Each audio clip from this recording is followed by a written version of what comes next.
Bienvenue dans le vlog de matelweb.com numéro 18. Nous sommes le samedi 10 février 2024.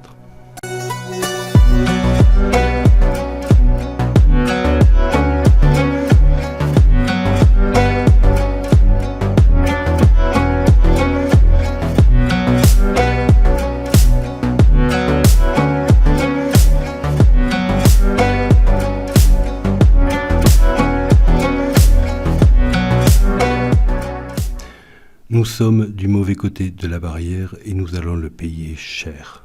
C'est en substance la réflexion que je me suis faite en écoutant l'interview de Vladimir Poutine par Tucker Carlson.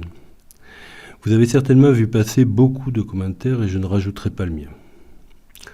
Je me contenterai d'un simple message à l'adresse d'une profession qui s'est suicidée. Vous, les salopards de propagandistes, journalistes, terroristes occidentaux qui participaient à ce crime contre l'humanité depuis maintenant plus de 4 ans. Ne connaissez-vous pas l'histoire ? Ne savez-vous pas qu'un jour viendra, et je le crois proche, où ce pays que vous aurez jeté volontairement dans le plus opaque des brouillards par vos articles et vos journaux télévisés, appelant en permanence à la peur de l'autre et maintenant à la haine de l'autre, ne savez-vous pas que malheureusement, à ce jeu de la guerre, il est un temps qui lui succède, celui de l'épuration. Que je sois pour ou contre n'y changera rien, c'est ainsi que les peuples, au cours de l'histoire, ont pu refaire nation. Vous, les journalistes, vous avez trahi un peuple de presque 68 millions de personnes et cela fait beaucoup de monde en colère. La catharsis sera expiatoire. La catharsis au sens grec ancien du mot. La purification, la séparation du bon grain de l'ivraie. Sans transition, j'avais envie de vous parler de ces casques de réalité virtuelle que nous commençons à voir fleurir sous forme de vidéos sur notre fil d'actualité, avant d'ici quelques mois de les voir dans nos rues. Pour le moment, leur prix est assez élevé, 3 000 € je crois. Mais rapidement, leur prix devrait baisser. Je vais être franc avec vous. De mon point de vue, cet objet est une catastrophe pour l'humanité.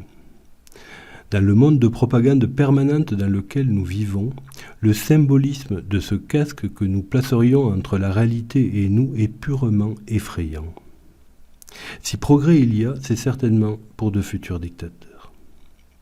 Mais j'arrêterai là cette critique non objective d'une âme coincée entre 2 siècles. Je citerai juste le philosophe Thoreau. « Je suis riche de tout ce dont je peux me passer. » J'aimerais maintenant finir sur une note positive. Nous vivons actuellement l'effondrement de l'Empire américain. Tous les signes d'un krach boursier de grande ampleur sont là. Rués sur les valeurs sûres, comme l'or pour les particuliers, et les plus riches revendent actuellement leurs actions en vue d'avoir de la liquidité pour acheter le moment venu au plus bas. Une réorganisation totale du monde est actuellement en cours. Et comme je l'ai dit au début, nous sommes, par la faute de nos dirigeants corrompus, du mauvais côté de la barrière.